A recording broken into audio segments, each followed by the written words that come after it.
hier ins Finale kommt. Die Startreihenfolge so, wie die Jungs in der Weltrangliste positioniert sind. Das heißt, die schwachen Fahrer kommen am Anfang und die Jungs werden immer besser. Zu One-Hand-Landing war nicht ganz gelungen im Wechsel, aber jetzt Double Up. Letzter Sprung für Hannes Ackermann.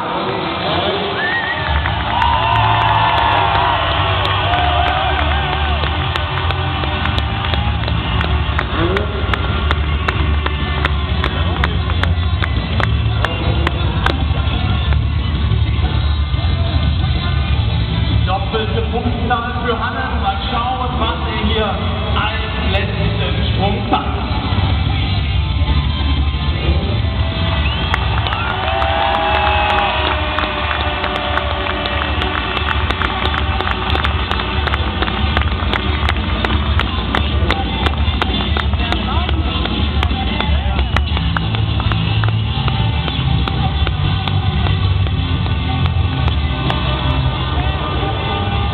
Super.